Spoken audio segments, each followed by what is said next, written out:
If you shall chance, Camillo, to visit Bohemia on the like occasion whereon our services are now on foot, you shall see, as I have said, great difference betwixt our Bohemia and your Sicilia. I think this coming summer the King of Sicilia means to pay Bohemia the visitation which he justly owes him. Wherein our entertainment shall shame us. We will be justified in our loves, for indeed... Oh, beseech you. Verily, I speak it in the freedom of my knowledge. We cannot, with such magnificence, and so rare I know not what to say. We will give you sleepy drinks, that your senses, unintelligent of our insufficience, may, though they cannot praise us, as little accuse us. You pay a great deal too dear for what's given freely. Believe me, I speak as my understanding instructs me, and as my honesty puts its utterance. You have a great comfort of your young Prince Mamilius. Is a gentleman of the greatest promise that ever came into my note. I very well agree with you in the hopes of him. It is a gallant child, one indeed that physics the subject, makes old hearts fresh. They that went on crutches ere he was born desire yet their life to see him a man. Would they else be content to die? Oh yes, if there were no other excuse why they should desire to live. If the king had no son, they should desire to live on crutches till he had one.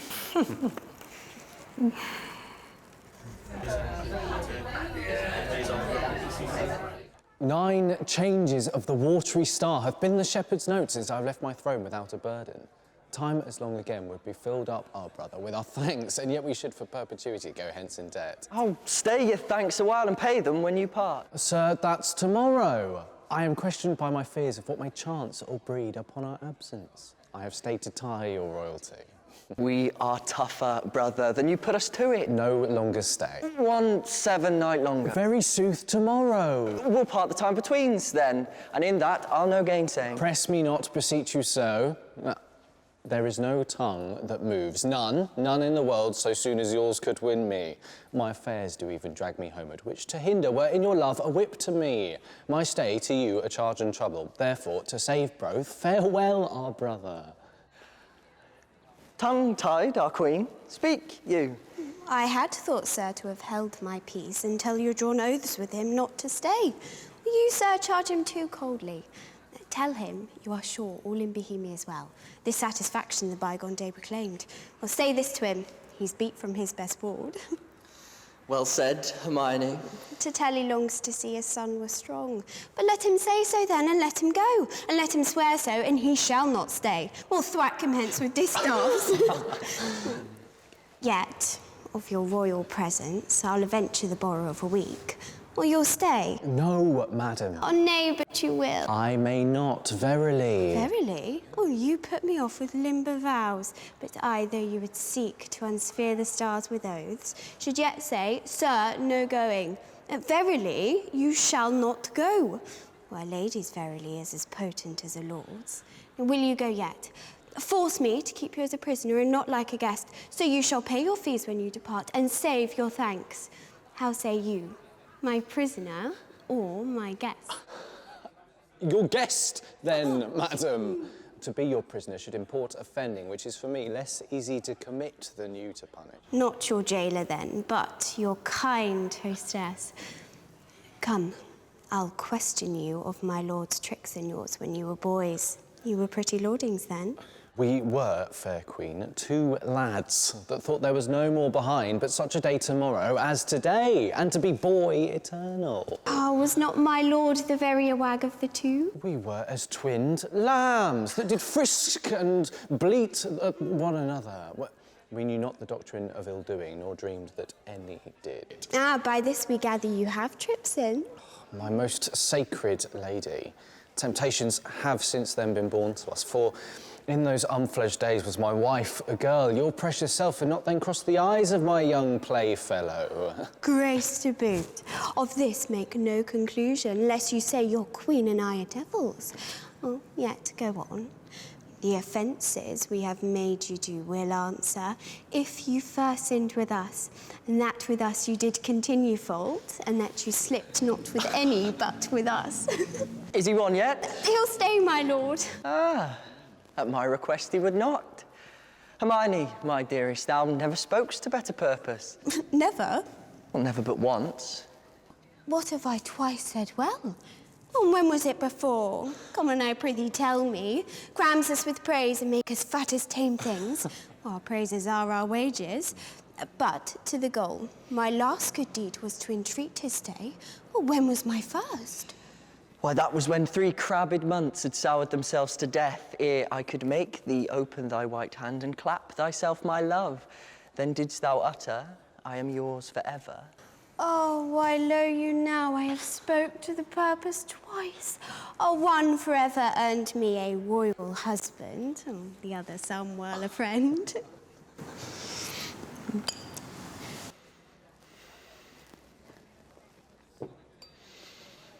Too hot. To mingle friendship far is mingling bloods. I have tremor cordis on me. My heart dances, but not for joy, not joy. Oh, to be paddling palms and pinching fingers as now they are. Oh, that is entertainment my bosom likes not, nor my brows. Mamilius, art thou my boy? Aye, my lord. Effects. Why, that's my boarcock. What a smutch thy nose. They say it is a copy made out of mine. Come, captain, we must be neat. Still virgiling upon his palm. How now, you wanton calf? Art thou my calf? What they say we are as like as eggs. Well, women say that will say anything. Can thy dam? May it be.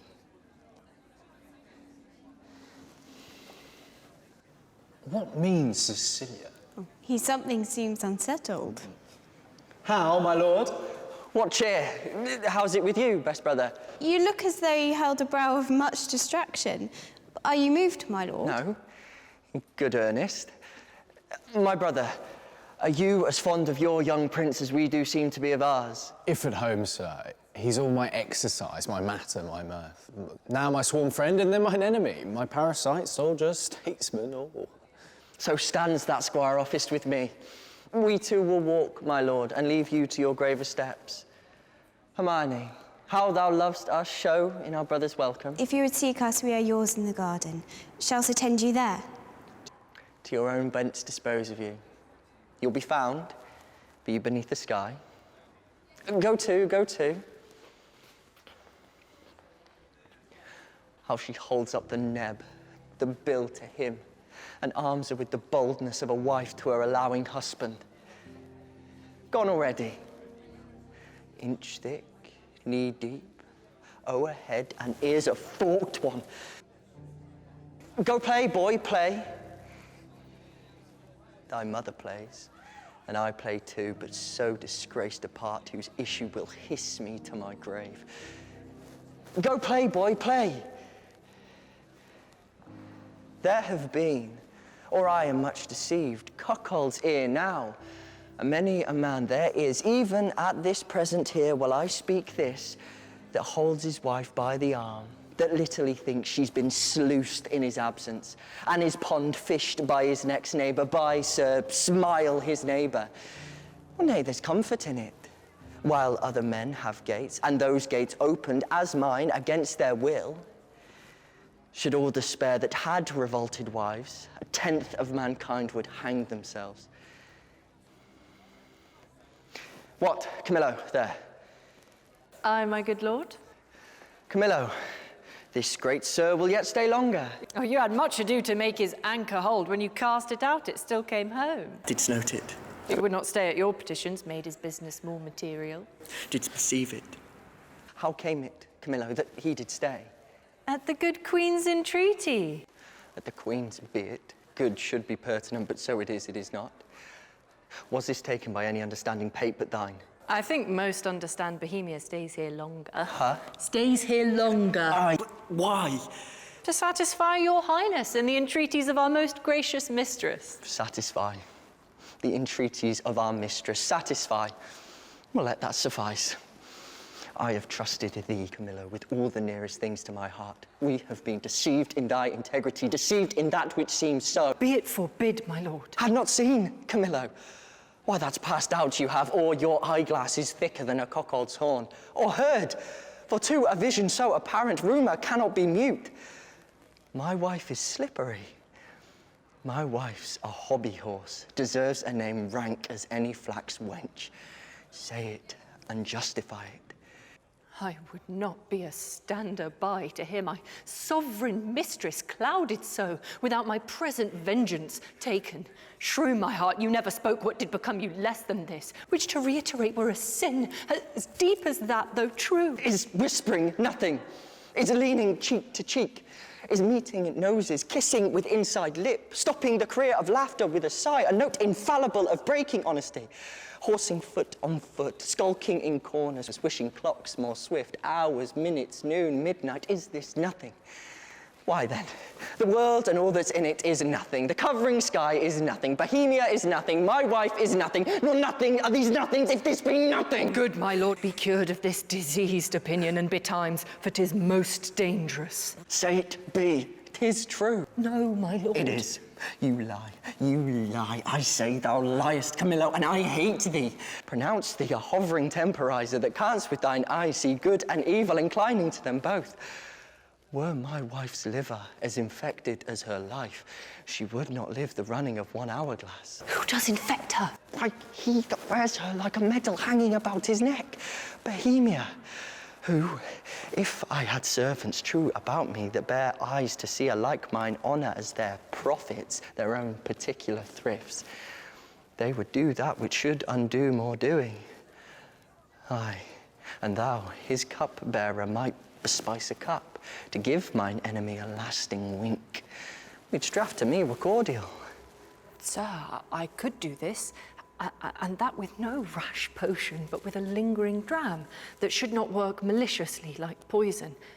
But I cannot believe this crack to be in my dread mistress, so sovereignly being honourable. I have loved... Make that thy question and go rot.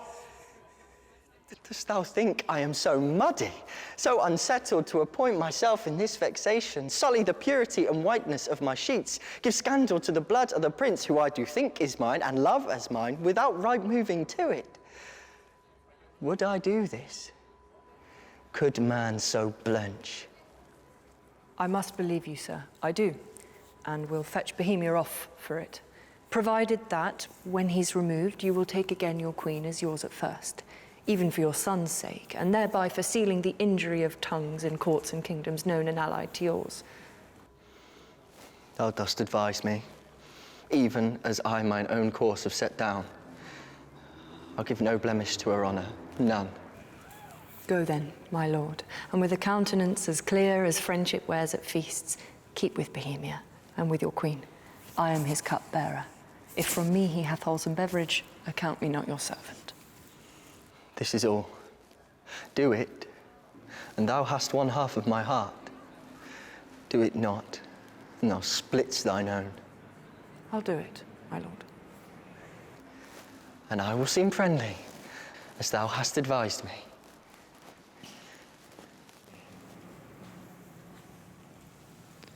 Oh, miserable lady. But for me, what case stand I in? I must be the poisoner of good Polixenes, and my grounds to do it is the obedience to a master, one who in rebellion with himself would have all that are his so too. To do this deed, promotion follows. If I could find example of thousands that had struck anointed kings and flourished after, I'd not do it. But since nor brass, nor stone, nor parchment bears not one, let villainy itself forswear it. I must forsake the court. To do it or no is certain to me a breakneck. Happy star, reign now. Here comes Bohemia. This is strange. Methinks my favour here begins to warp, not speak. Good day, Camillo. Hail, most royal sir. What is the news in the court? None rare, my lord. The king had such a countenance on him, as if he had lost some region or province, loved as he loved himself. Even now, I met him with customary compliment when he, wafting his eyes to the contrary and falling a lip of much contempt, speeds from me, and that leaves me to consider what changes thus his manners. I dare not know, my lord. How, dare not? Do not? Do you know and dare not? Be intelligent to me. 'Tis thereabouts, for to yourself what you do know you must, and cannot say you dare not. Good Camillo, your changed complexions are to me a mirror, which shows me mine changed too, for I must be a party in this alteration, finding myself thus altered with it. There is a sickness which puts some of us in distemper, but I cannot name the disease, and it is caught of you that yet are well. How caught of me?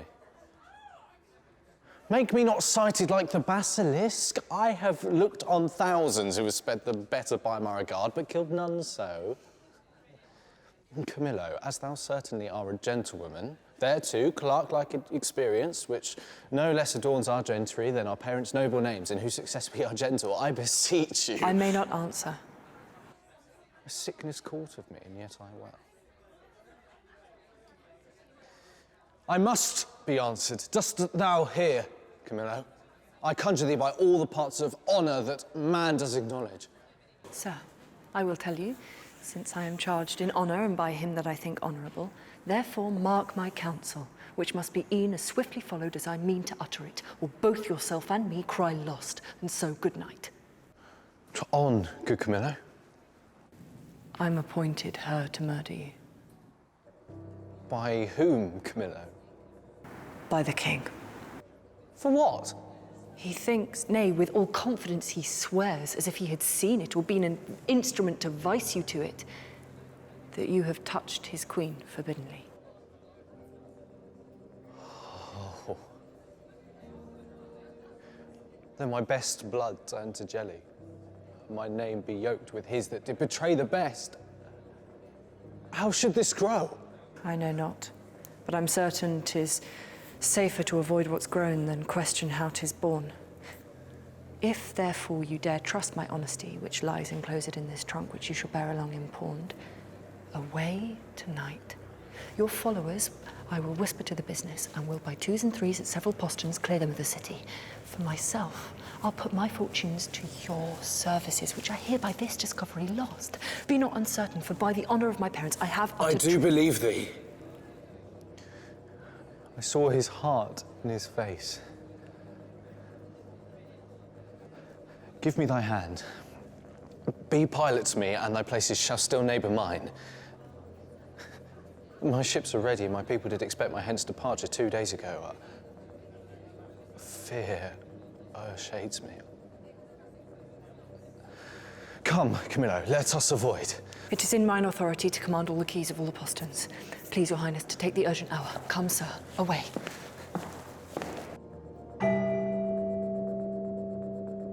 Was he met there, his train, Camillo with him? Behind the tuft of pines I spied them. Never saw I folk scour so on their way. I eyed them even to their ships. Camillo was his help in this, his pander. There is a plot against my life, my crown. All's true that is mistrusted.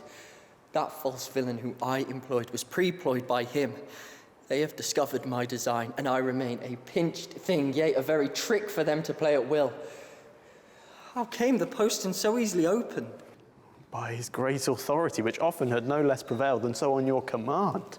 I know it too well. Give me the boy. I am glad you did not nurse him, though he does bear some signs of me, yet you have too much blood in him. What is this, sport? Bear the boy hence. Away with him, and let her sport herself with that she's big with, for 'tis Polixenes that has made thee swell thus. But I'd say you're not, and I would have sworn you would believe me saying, however you lean towards the nayward. You, my lords, look on her. Mark her well. Be but about to say, she is a goodly lady, and the justice of your hearts will thereto add. 'Tis pity she's not honest. Be it known from he that has most cause to grieve it should be, she's an adulteress. Should a villain say so, the most replenished villain in the world, he were as much more villain. You, my lords, do but mistake. You have mistook, my lady, Polixenes for Leontes. Oh, thou thing! She's an adulteress. I have said with whom. More, she's a traitor, and Camillo's a fedry with her. She's a bed-swerver, even as bad as those that vulgars give boldest titles. I am privy to their late escape. No, by my life, privy to none of this. How will this grieve you when you shall come to clearer knowledge that you thus have published me? Gentle my lord, you can scarce but write me throughly then to say you did mistake. No, If I mistake in the foundations in which I build upon, the centre is not big enough to hold a schoolboy's top. Away with her to prison. He that shall speak for her is afar off guilty of that he speaks. There's some ill planet reigns. I must be patient till the heavens look with an aspect more favourable. Good my lords, I am not prone to weeping, as our sex commonly are, the want of which vain dew, perchance, shall dry your pities. But I have that honourable grief, lodged here worse than tears drown. Beseech you all, with thoughts so qualified as your charity shall best instruct you, measure me, and so the king's will be performed. Shall I be heard? Who is it that goes with me? Beseech your highness, my woman may be with me, for you see my plight requires it. Do not weep, good fool, there is no cause. When you shall know your mistress has deserved prison, then abound in tears as I come out. Adieu, my lord. I never wished to see you sorry. Now I trust I shall. Emilia, come, you have leave. Go. Do our bidding. Hence! Beseech your highness, call the queen again. Be certain what you do, sir, lest your justice prove violence in which three great ones suffer. Yourself, your queen, your son. To her, my lord, I dare my life lay down, and will do it, sir. Please you to accept it, that the queen is spotless in the eyes of heaven, and to you, I mean, in this which you accuse her. If it proves she's otherwise, I'll keep my stables where I lodge my wife. I'll go in couples with her. Hold your peace. You are abused, and by some putter-on that will be damned for it. Would I knew the villain, I would land damn him. Cease. No more. You smell this business with a sense as cold as a dead man's nose. But I do see it and feel it, as you do feel doing thus. If it be so, we need no grave to bury honesty. There's not a grain of it the face to sweeten of the whole dungy earth. What? Lack I credit? I had rather you did lack than I, my lord. Upon this ground, and more it would content me to have her honour true than your suspicion be blamed for it how you might. Why? What need we commune with you on this? The matter, the loss, the gain, the ordering on it is all and properly ours. I wish, my liege, you had only in your silent judgment tried it, without more overture. Well, how could that be? Camillo's flight added to their familiarity doth push on this proceeding.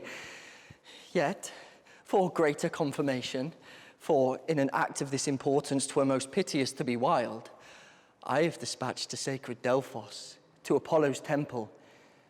They will bring all, whose spiritual counsel will stop or spur me.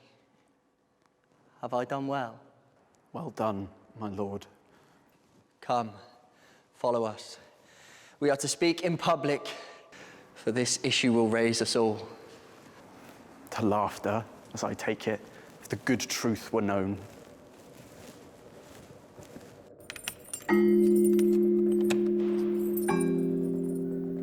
Now, good madam, you know me, do you not? For a worthy lady, and one whom much I honour. Pray you then, conduct me to the queen. I may not, madam. To the contrary, I have express commandment. Here's ado, to lock up honesty and honour from the access of gentle visitors.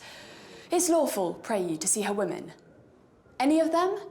Emilia? So please you, madam, I shall bring Emilia forth. And madam, I must be present at your conference.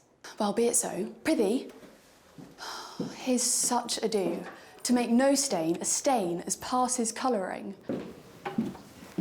Oh, dear gentleman.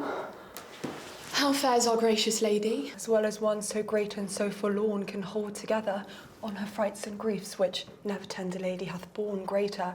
She's something before her time delivered. A boy? A daughter, Oh! and a goodly babe. Lusty and like to live, the queen receives much comfort in it. She says, my poor prisoner, I'm innocent as you. Oh, I dare be sworn. These dangerous, unsafe loons that the king beshrew them. He must be told on't, and he shall. Emilia, commend my best obedience to the queen. If she dares trust me with her little babe, I'll show it to the king and undertake to be her advocate to the loudest. We do not know how he may soften at the sight of the child. The silence, often, of pure innocence persuades when speaking fails. Most worthy madam, your honour and your goodness is so evident. Your free undertaking cannot miss a thriving issue. There is no lady living so meet for this great errand. please your ladyship to visit the next room. I'll presently acquaint the queen of your most noble offer, who but today hammered of this design, but durst not tempt a minister of honour, lest she should be denied. Tell her, Amelia, I'll use that tug I have. If wit flow from it as boldness from my bosom, let not be doubted, I shall do good. Now be you blessed for it. I'll to the queen, please you come something nearer. Madam, if it please the Queen to send the babe, I know not what I shall incur to pass it, having no warrant. You need not fear it, madam. The child was prisoner to the womb and is by law and process of great nature, thence freed and enfranchised, not a party to the anger of the king, nor guilty of, if any be, trespass to the queen. I do believe it. You need not fear it. Upon mine honour, I'll stand betwixt you and danger.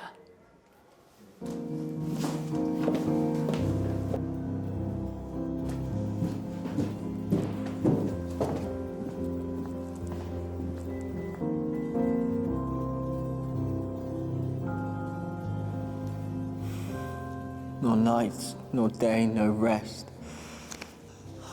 It is but weakness, mere weakness to bear the matter thus. Say that she were gone, given to the fire, the moiety of my sleep might come to me again. Who's there? My lord, How does the boy? he took good rest tonight. 'Tis hoped his sickness is discharged. To see his nobleness conceiving the dishonour of his mother, he straight declined, drooped, took it deeply, fastened and fixed the shame on it himself, threw off his spirit, his sleep, his appetite, and downright languished. Leave me solely, go, see how he fares. Oh, you must not enter. That's enough. Madam, he has not slept tonight. Commanded none should come at him. Not so hot, my lady. I come to bring him sleep. What noise there, ho? No noise, my lord, but needful conference about some gossips for your highness. How? Antigonus, I charge thee that she would not come about me. I knew she would. I told her so, my lord. On your displeasure's peril and on mine, she should not visit you. What? Canst not rule her? She'll take the rein, I let her run, but she'll not stumble. Good my liege, I come, and I beseech you hear me, who professes myself your loyal servant. I say I come from your good queen. Good queen. Good queen, my lord, good queen. I say good queen, and would by combat make her good. So were I a man, the worst about you. Force her hence. Let her that make but trifles of her eyes first hand me. On my own accord, I'll off. But first, I'll do my errand. The good queen, for she is good, hath brought you forth a daughter. Here 'tis, commends it to your blessings. Out! A mankind witch, hence with her out the door, a most intelligencing bawd. Not so. I am as ignorant in that in you and so entitling me, and no less honest than you are mad. Traitor, will you not push her out? Thou dotard, thou art woman tired, unroosted by thy dame partlet there. Take up the bastard, take it up, I say! Forever unvenerable be thy hands, if thou takest up the princess by that forced baseness which he has put on it. He dreads his wife. So I would you did. Then to a past all doubts you'd call your children yours. A nest of traitors. I am none by this good light. Nor I, nor any but one that's here, and that's himself. For he, the sacred honour of himself, his queens, his hopeful sons, his babes, betrays to slander. A callet of boundless tongue, who late hath beat her husband and now baits me. This bastard is none of mine. It is the issue of Polixenes. Hence with it, and together with thy dam, commit them to the fire. It is yours. And might we lay the old proverb to your charge, so like you 'tis the worse. Behold, my lords, although the print be little, the whole matter and copy of the father, eye, nose, lip, the trick of his frown, his forehead, nay, the valley, the pretty dimples of his chin and cheek, his smiles, the very mould and frame of hand, nail. A gross hag and lousel. Thou art worthy to be hanged that will not stay her tongue. Hang all the husbands that cannot do that feat. You'll leave yourself hardly one subject. Once more, out of the chamber with her. A most unworthy and unnatural lord can do no more. I'll have thee burned. I care not. It is a heretic which makes the fire, not she which burns in it. I'll not call you tyrant, But this most cruel usage of your queen, unable to produce more accusation than your own weak, hinged fancy, something savours of tyranny, and will ignoble make you, yea, scandalous to the world. On your allegiance, out of the chamber with her. Were I a tyrant, where were her life? Only she does not call me one if she did know me one. Away with her. Look to your babe, my lord. 'Tis yours. May Jove send her a better guiding spirit.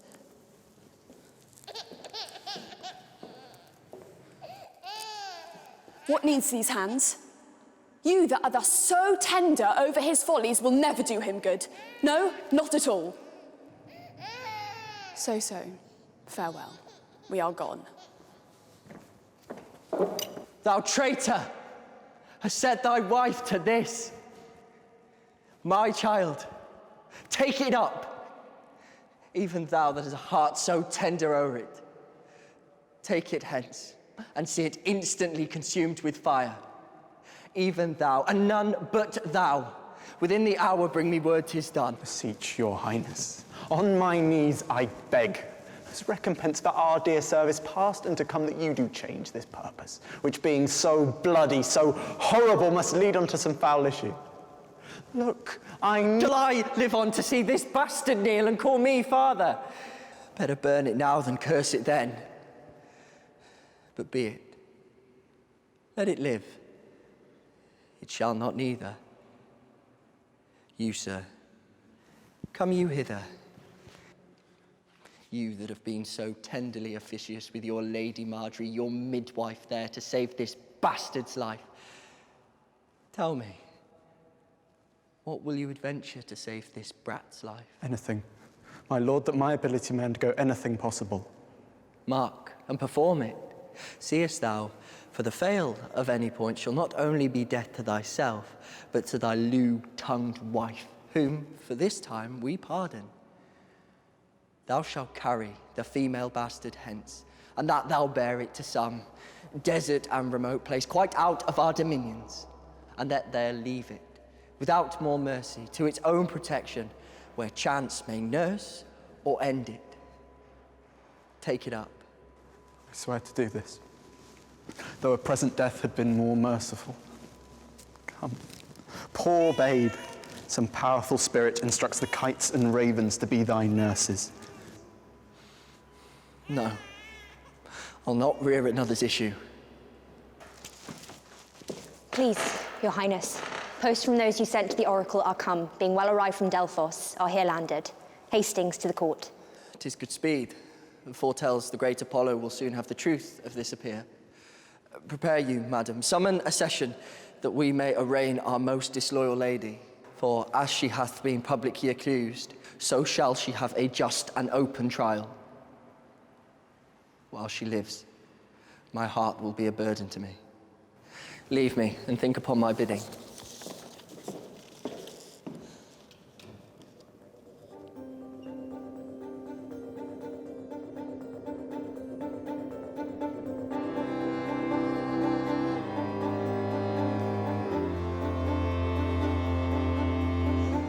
This session to our great grief we pronounce, even pushes against our hearts. The party tried, the daughter of a king, and one of us too much beloved. Let us be cleared of being tyrannous, since we so openly proceed in justice. Produce the prisoner.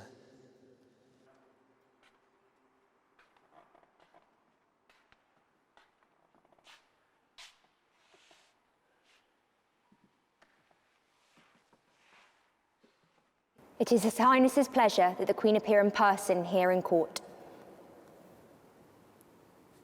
Read the indictment. Hermione, Queen to the worthy Leontes, King of Sicilia, thou art here accused and arraigned of high treason in committing adultery with Polixenes, King of Bohemia, and conspiring with Camillo to take away the life of our sovereign lord the King, thy royal husband, the pretence whereof being by circumstances partly laid open. Thou, Hermione, contrary to the faith and allegiance of a true subject, did counsel and aid them for their better safety to fly away by night.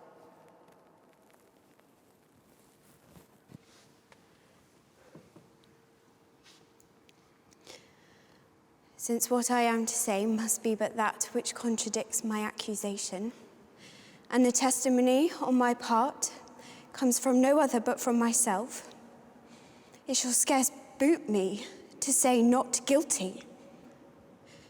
You, my lord, best know, whom least will seem to do so. My past life has been as continent, as chaste, as true, as I am now unhappy. For behold me, a fellow of the royal bed, which o' a moiety of the throne, a great king's daughter, the mother to a hopeful prince, here standing to prate and talk for life and honour, for who pleased to come in here? For life I prize it as I weigh grief, which I would spare. For honour, 'tis a derivative from me to mine, and only that I stand for. I appeal to your own conscience, sir. Before Polixenes came to your court, how I was in your grace, and how merited to be so. And since he came, I loved him as in honour he required, which not to have done, I think would have been in me both disobedience and ingratitude towards you and towards your friend. For conspiracy? I know not how it tastes, though it be dish for me to try how. All I know of it is that Camillo was an honest woman, and why she left your court the gods themselves are wotting no more than I are ignorant. You knew of her departure, as you know what you've undertaken to do in her absence. So you speak a language that I understand not. My life stands in the level of your dreams, which I'll lay down. Your actions are my dreams. You had a bastard by Polixenes, and I but dreamed it. So, thou shalt feel our justice, in whose easiest passage look for no less than death. Sir, spare your threats. The bug that you do fright me with, I seek, to make a life be no commodity. The crown and comfort of my life, your favour I do give lost, for I do feel it gone, but know not how it went. My second joy and first fruits of my body, from his presence, I am barred like one infectious. My third comfort, starred most unluckily, is from my breast, the innocent milk in its most innocent mouth, haled out to murder. Myself on every post proclaimed a strumpet, with immodest hatred, the childbed privilege denied, which longs to women of all fashion. And lastly, hurried here, to this place, in the open air, before I have even got strength of limit. Now tell me, my liege, what blessings have I here alive that I should fear to die?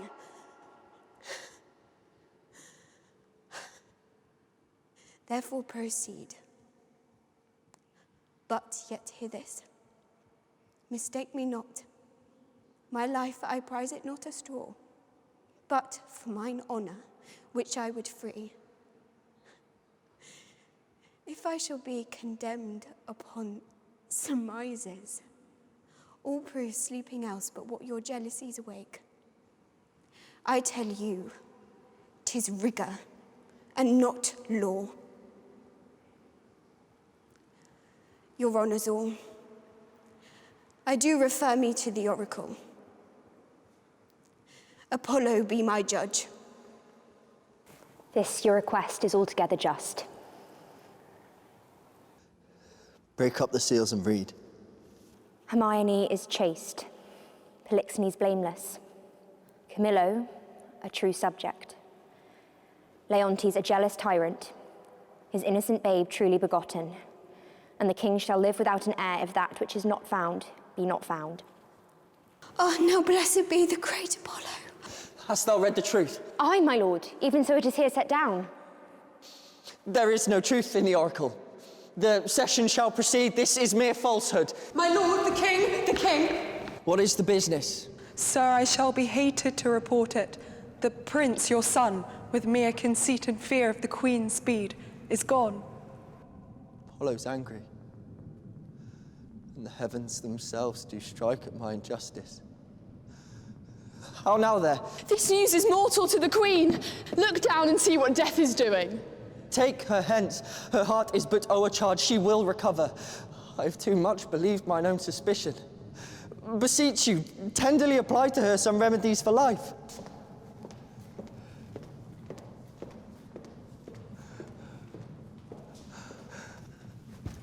Apollo, pardon my great profaneness against thine oracle. I'll reconcile me to Polixenes. You woo my queen, recall the good Camillo, who I proclaim a woman of truth and mercy. For being transported by my own jealousies to bloody thoughts and to revenge, I chose Camillo as the minister to poison my friend Polixenes, which had been done, but that the good mind of Camillo tardied my swift command. She to my kingly guest unclaps my practised hair, quit her fortunes. How she glisters through my rust, and how her piety does my deeds make look the blacker. Woe the while! Oh, cut my lace, lest my heart cracking it break too! What fit is this, good lady? What studied torments, tyrant, hast for me? What wheels, racks, fires? What flaying, boiling in leads or oils? What old or newer torture must I receive, whose every word deserves a taste of thy most worst? Thy tyranny, together working with thy jealousies, fancies too weak for boys, too green and idle for girls of 9. Oh, think what they have done, and then run mad indeed, stark mad, for all thy bygone fooleries were but spices of it. That thou betrayest Polixenes, 'twas nothing. That did but show thee of a fool, inconstant and damnable and grateful. Nor was much that thou would have poisoned good Camillo's honour, to have him kill a king, poor trespasses. More monstrous standing by whereof I reckon, that casting forth the crows of thy baby daughter, to be or none or little, though a devil would have shed water out of fire had done it. Nor is directly laid to the death of the young prince, whose honourable thoughts I for one so tender, cleft the heart that could conceive a gross and foolish sire, blemished his gracious dam. This is not, no, laid to thy answer, but the last. O lords, when I have said, cry woe, the queen, the sweetest, dearest creature's dead, and vengeance for it not jobbed down yet. And the higher powers forbid. I say she's dead, I'll swear it. If word nor oath prevail not, go and see. But O thy tyrant, do not repent these things, for they are worse than all thy woes can stir. Therefore betake thee to nothing but despair. Go on. Go on. Thou cannot speak too much. I've deserved all tongues to speak their bitterest. Say no more. However the business goes, you have made fault in the boldness of your speech. Alas, I have showed too much the rashness of a woman. Do not receive affliction at my petition. I beseech you, rather, let me be punished that have minded you of what you should forget. Now, good my liege, sir, royal sir, forgive a foolish woman. Prithee, bring me to the dead bodies of my queen and son. One grave shall be for both. Upon them shall the causes of their deaths appear, unto our shame perpetual. Once a day, I'll visit the chapel where they lie, and tears shed there shall be my recreation. So long as nature will bear up this exercise, so long I daily vow to use it. Come, lead me to these sorrows.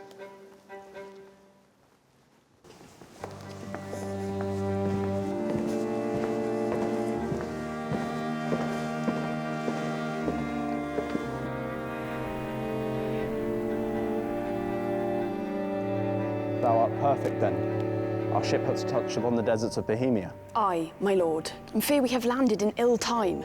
The skies look grimly and threaten pleasant blusters. It is in my conscience that the heavens we have in hand are angry and frown upon us. Their sacred wills be done. Go, get aboard. I will be glad at heart to be so rid of the business. Come, poor babe. I have heard, but not believed, the spirits of the dead may walk again. If such thing be, thy mother appeared to me last night, and in pure white robes, like the very sanctity, She did approach, and this broke from her. Good Antigonus, since fate against thy better disposition had made thy person for the thrower out of my poor babe, and according to thine oath, places remote enough are in Bohemia. There weep and leave it crying, and for the babe is counted lost forever.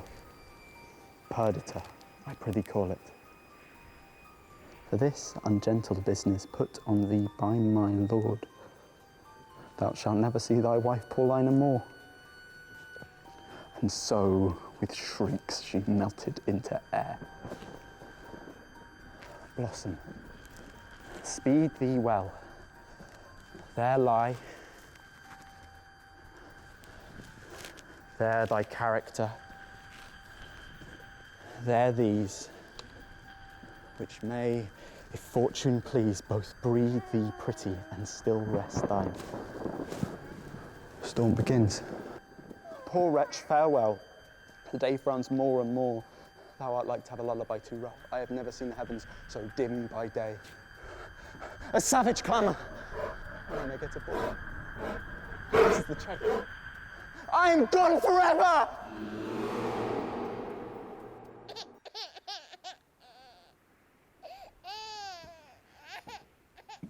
Good luck, and it will be thy will. What have we here? Mercy on us, it's a bairn. A very pretty bairn. A boy or a child, I wonder. Well, it's a pretty one. A very pretty one. I'll take it up for pity. If thou wilt talk on a thing or two when thou art dead and rotten, come hither. What ails thou, mother? I've seen two such sights by sea and by land. Why, how is it?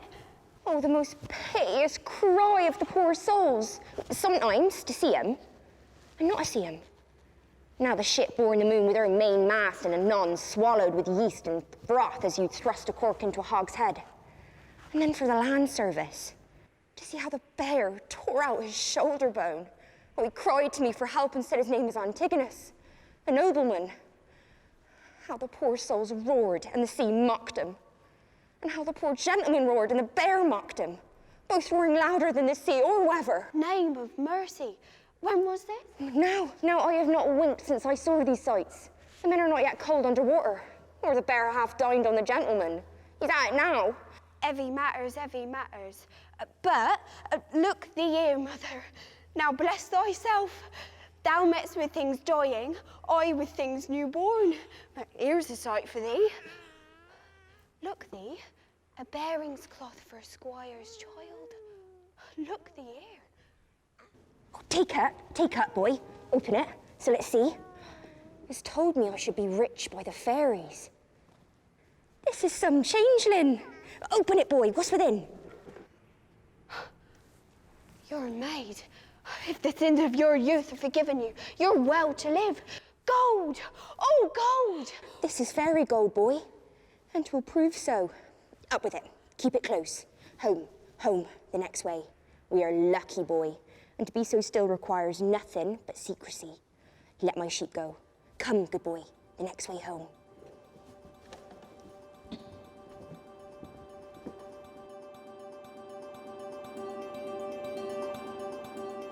I, that please some, try all, both joy and terror for good and bad, that makes and unfolds error, now take upon me, in the name of time, to use my wings. Impute it not a crime to me or my swift passage that I slide over 16 years and leave the growth untried of that wide gap, since it is in my power to overthrow law and in one self-born hour to plant and overwhelm custom. Let me pass, I am ere ancientest order was, or what is now received. Leontes, leaving, the effects of his fond jealousies, so grieving, he shuts up himself. Imagine me, gentle spectators, than I now may be, in fair Bohemia. And remember well I mentioned a son of the king's, which Florizel I now name to you.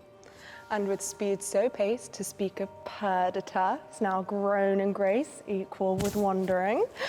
What of her ensues, I list not prophecy, but let time's news be known when 'tis brought forth. A shepherdess's daughter, and what to her it is, which follows after, is the argument of time. Of this allow, if ever you've spent time worse ere now, if never, yet that time herself doth say, she wishes earnestly you never may.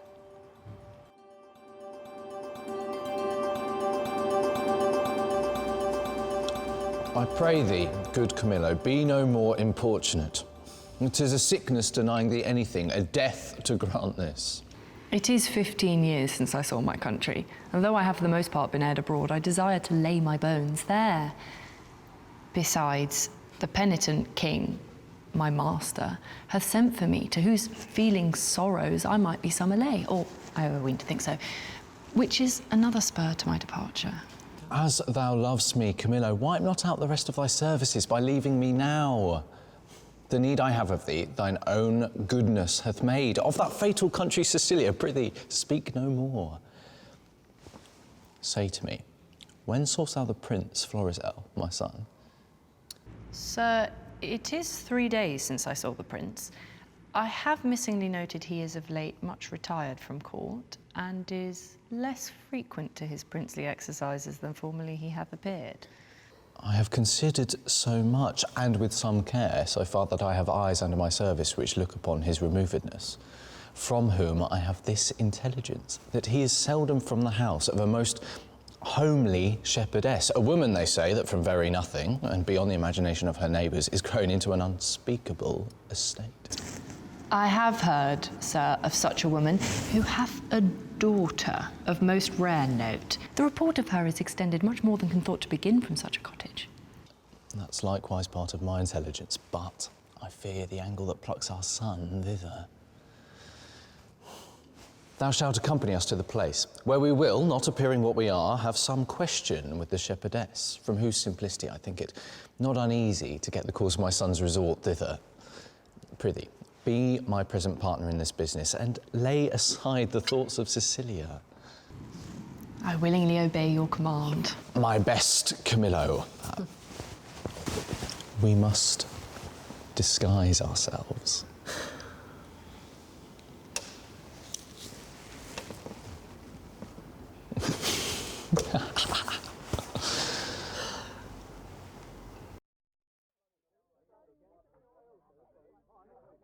Oh, these your unusual weeds to each part of you just give a life. No shepherdess but Flora peering in April's front. This your sheep shearing is a meeting of the petty gods, and you, the queen, on it. Sir, my gracious lord, to chide at your extremes, it not becomes me. Pardon that I named them. Your high self, the gracious mark of the land, you have obscured with a swain's wearing, and me, poor lowly maid, most goddess-like pranked up. But that our feasts and every mess have folly, and the feeders digest it with a custom, I should blush to see you so attired. Swoon, I think, to show myself a glass. I bless the time when my good falcon made her flight across thy mother's ground. Now Jove afford you cause, to me the difference forges dread. Your greatness hath not been used to fear. Even now I tremble to think your father by some accident should pass this way as you did. Oh, the fates. How would he look to see his work, so noble, vilely bound up? What would he say? Or how should I, in these my borrowed flaunts, behold the sternness of his presence? Thou dearest Perdita, these forced thoughts I prithee darken not the mirth of the feast. For I'll be thine, my Farrell, not my father's. For I cannot be mine own, nor anything to any, if I be not thine. To this I am most constant, though destiny say no. Be merry, gentle. Strangle such thoughts as these with anything you behold the while. Your guests are coming.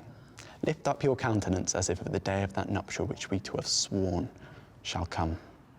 Oh, Lady Fortune, stand you auspicious.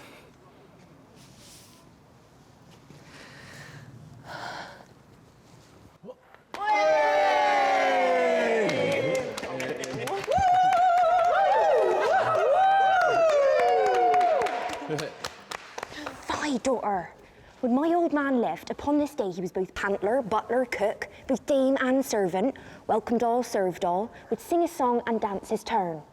You are attired as if you were a feasted one, not the hostess of the meeting. Pray you, bid these unknown friends the welcome, for it is a way to make us better friends more known. Come, quench your blushes, present yourself that which you are, mistress of the feast. Come on, and bid us welcome to your sheep shearing, as your good flock shall prosper. Welcome, sirs. It is my mother's will I should take on me the hostess ship of the day. You're welcome, sirs. Give me those flowers there. Reverend sirs, for you there's rosemary and rue. These keep seeming and savour all winter long. Grace and remembrance be to you both, and welcome to our shearing. Shepherdess, a fair one are you. Well, you fit our ages with flowers of winter.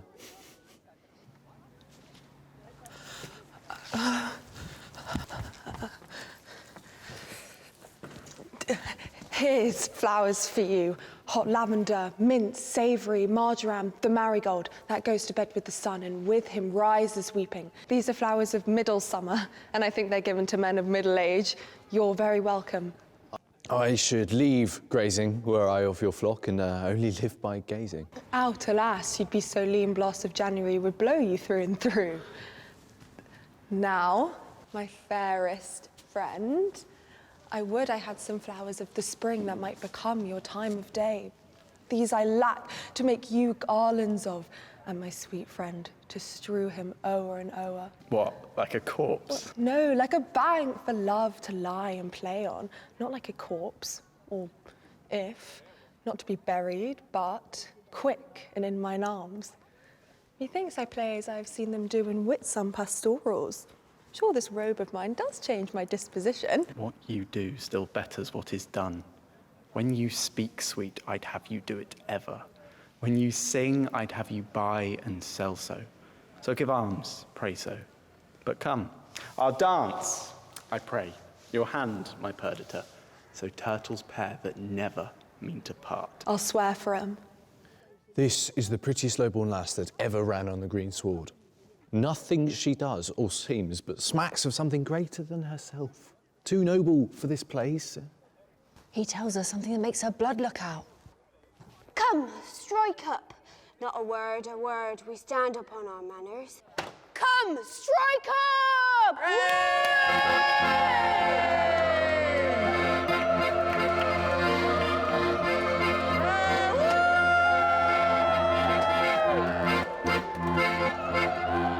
If you're traveling the North Country Fair, where the winds hit heavy on the borderline, remember me to one who lives there. For she once was a true love of mine. If you go when snowflakes storm, when the rivers freeze and summer ends, please see she has a coat so warm to keep her from the howling winds. Oh, yeah!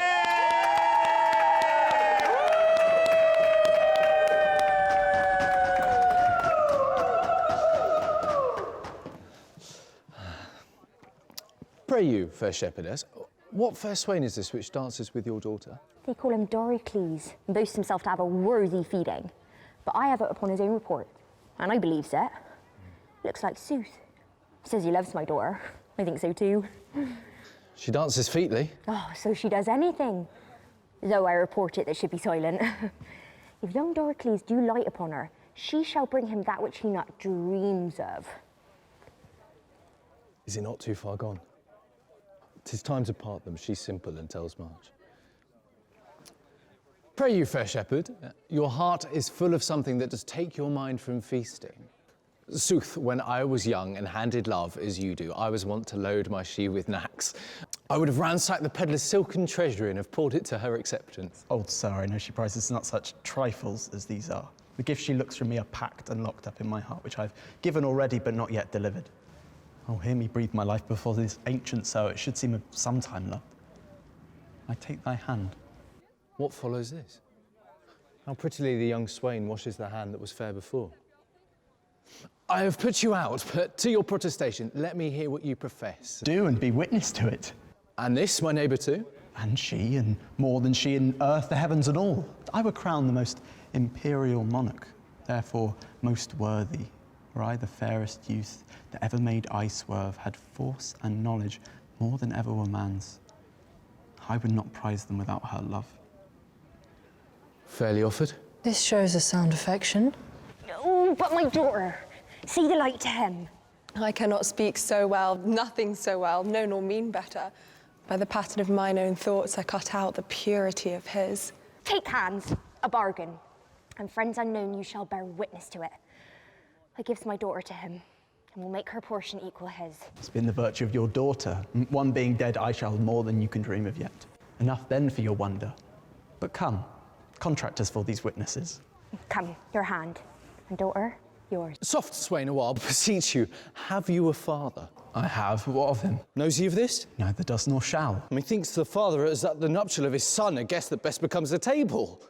Pray you once more, is he not grown incapable of reasonable affairs?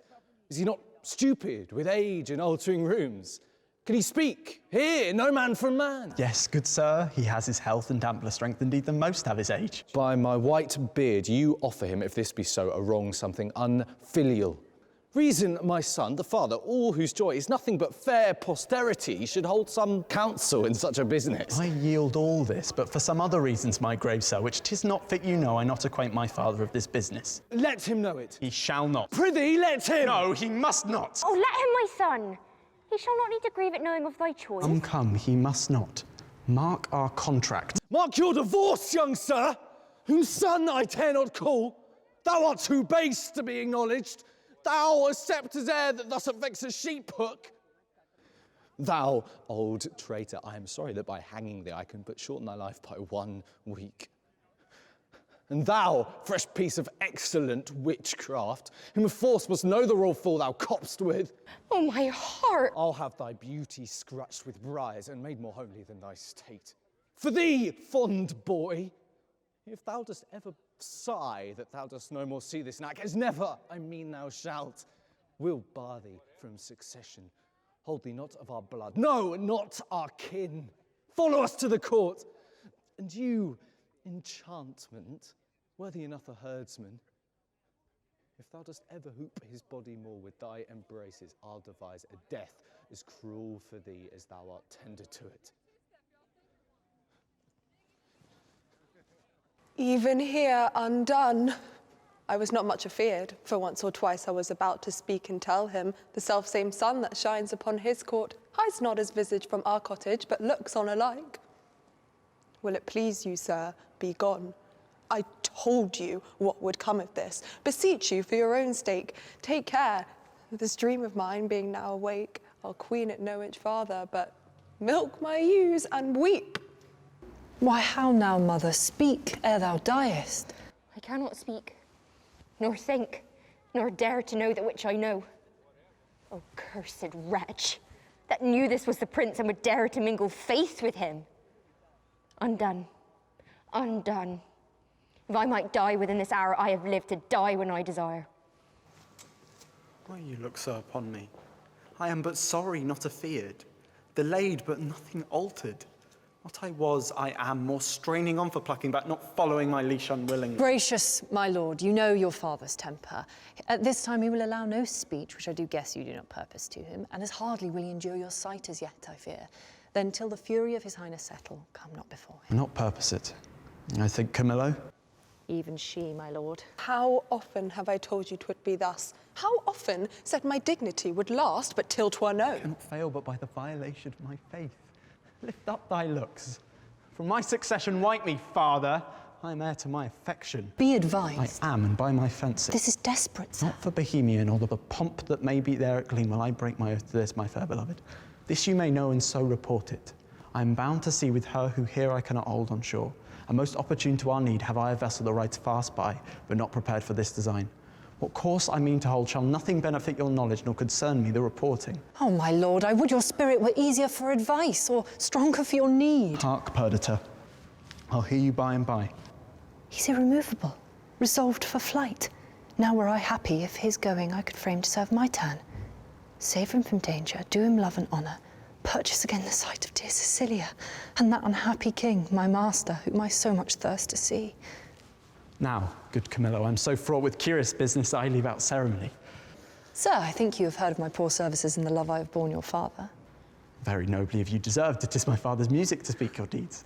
Well, my lord, if it may please you to think I love the king and through him what's nearest to him, which is your gracious self, embrace but my direction. Have you thought on a place whereto you'll go? Not any yet. Then listen to me. This follows. If you shall not change your purpose but undergo this flight, make for Sicilia, and there present yourself and your fair princess, for so I see she must be, for Leontes. She shall be habited as it becomes the partner of your bed.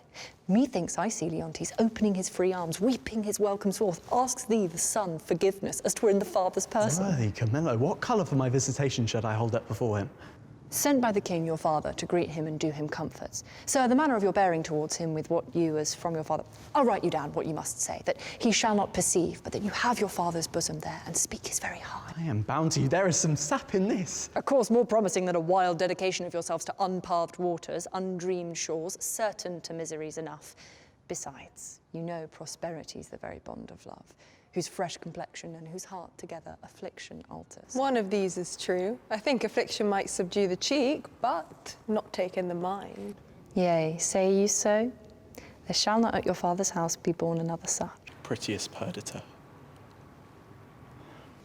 What I do now shall be to tell the king of this escape, and whither they are bound, wherein my hope is I shall so prevail to force him thereafter, in whose company I shall review Cecilia, for whose sight I have a woman's longing. Fortune speed us. Must we set on? Camillo, to the seaside. The swifter speed, the better.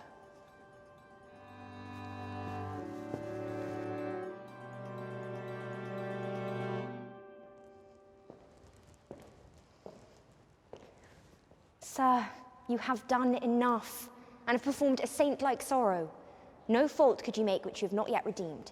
Indeed, paid down more penitence than done trespass.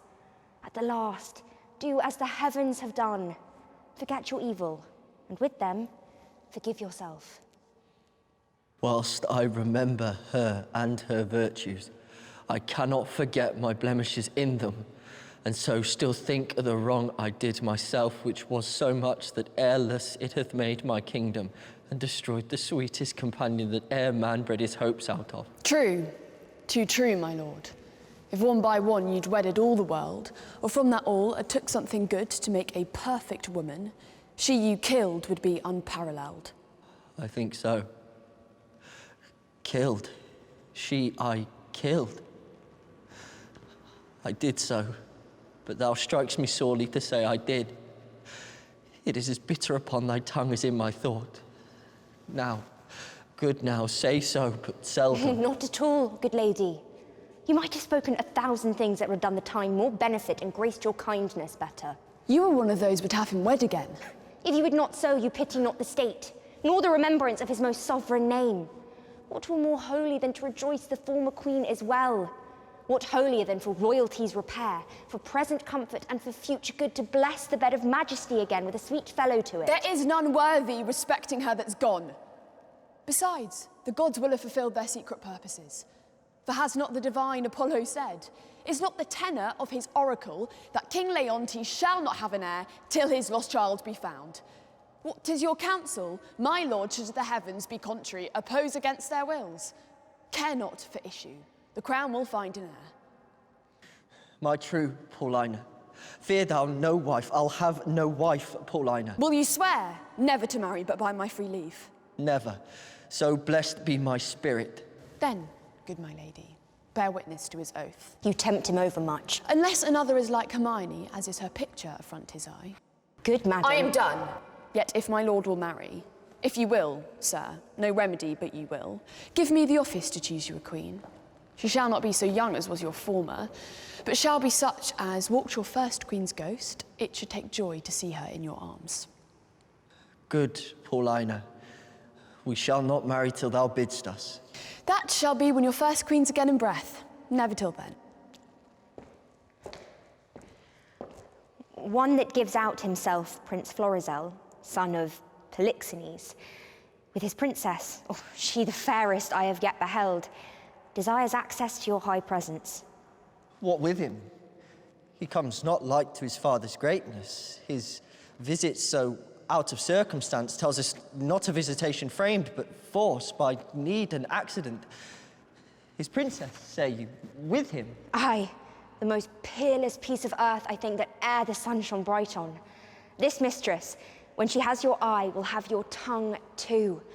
This is a creature, would she begin a sect, might quench the zeal of all professors else, make proselytes of those she bid but follow. How? Not women. Women will love her that she is more worth than any man. Men that she is the rarest of all women. Go, bring them to our embracement. Still, 'tis strange he should thus steal upon us. Had our prince, jewel of children, seen this hour, he did paired well with this lord. There was not a full month between their births. Prithee, cease, no more. Thou know'st he dies to me again when talked of. They are come.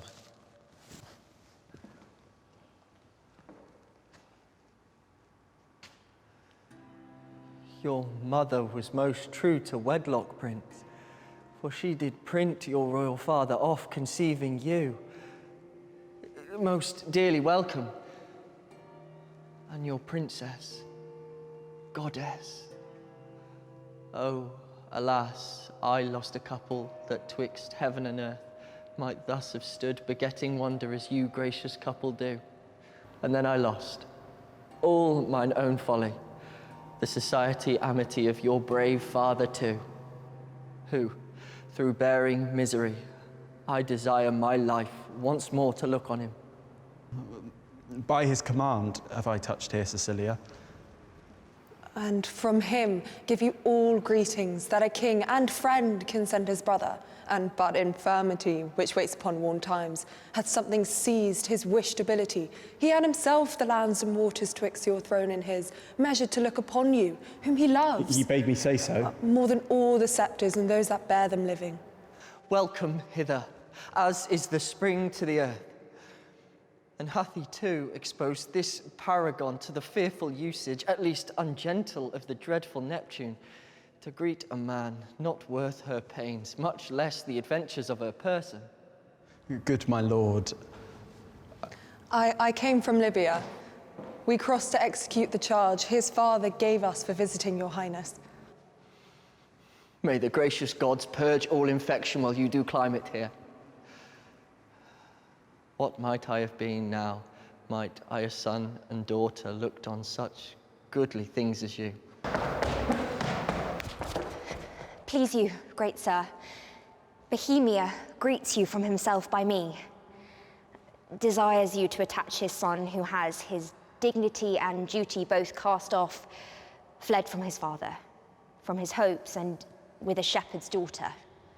Where's Bohemia? Speak. Here, in your city. I speak amazedly, and it becomes my marvel and my message. To your court, while he was hastening in the chase, it seems, of this fair couple, meets he on the way the mother of this seeming lady and her brother, both having their country quitted with this young prince. Camillo has betrayed me, whose honour and whose honesty till now endured all weathers. Lay it so to her charge. She's with the king, your father. Who? Camillo? Camillo, sir. I spake with her, who now has these shepherds in question. Never saw I wretches so quake. They kneel, they kiss the earth, forswear themselves as often as they speak. Bohemia stops his ears and threatens them with divers deaths and death. Oh, my poor mother! The heavens have set spies upon us. We will not have our contract celebrated. You are married? We are not, sir, nor we like to be. The stars I see will kiss the valleys first, the odds for high and lows alike. My lord, is this the daughter of a king? She is, when once she is my wife. That once, I see by your good father's speed, will come on very slowly. Dear, look up. Though fortune, visible and enemy, should chase us with my father, power no jot hath she to change our loves. Beseech you, sir, remember since you owed no more to time than I do now. With thought of such affection, step forth mine advocate. I'll to your father. Your honour's not o'erthrown by your desires. I am a friend to them and to you. Upon which errand I now go toward him. Therefore, follow me and mark that way I make. Come, good my lord.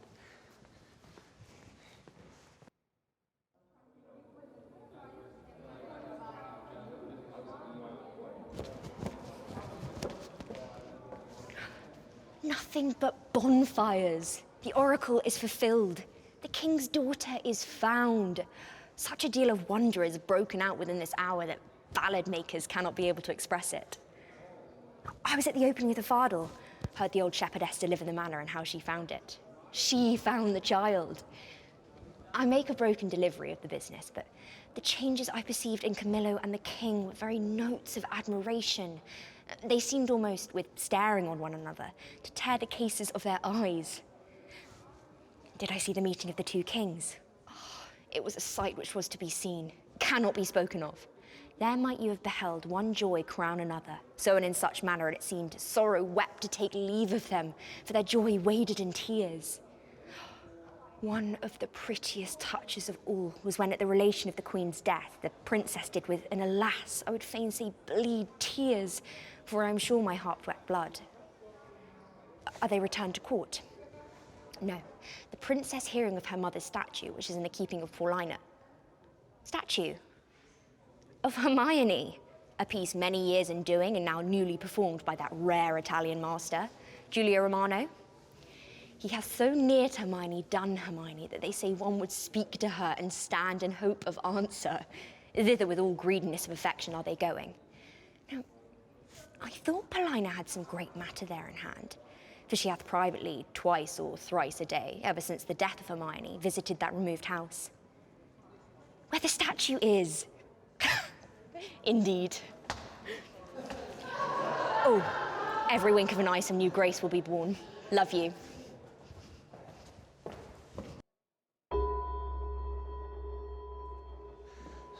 My true Paulina, we honour you with trouble, but we came to see the statue of our queen. Your gallery have we passed through, not without much content in many singularities. We saw not that which my daughter came to look upon, the statue of her mother. My lord, I keep it lonely, apart. But here it is. Prepare to see the life as lively mocked, as ever still sleep mocked death. Behold and say 'tis well.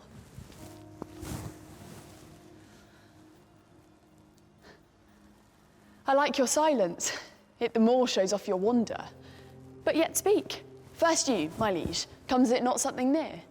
Chide me, dear stone, that I may say indeed thou art Hermione. But yet, Paulina, Hermione was not so much wrinkled, nothing so aged as this seems. No, not by much. And so much the more our carver's excellence, which lets go by some 16 years and makes her as she lived now. As now she might have done. And give me leave, and do not say 'tis superstition. Then I kneel and then implore her blessing. Good queen, that ended when I but began. Give me that hand of yours to kiss. Patience.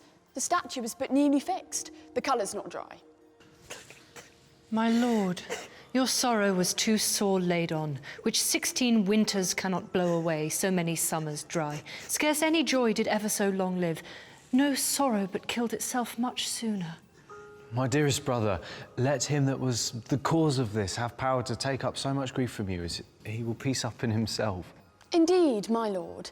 If I thought the sight of my poor image would thus have wrought you, for the stone is mine, I'd not have showed it. Do not draw the curtain. No longer shall you gaze on it, lest your fancy may think anon it move. Let be, let be. Would I were dead, but that methinks already. What was he that did make it? See, my lord, would you not deem it breathed, and that those veins did verily bear blood? Masterly done. The very life seems warm upon her lip. The fixture of her eye has motion in it, as we are mocked with art.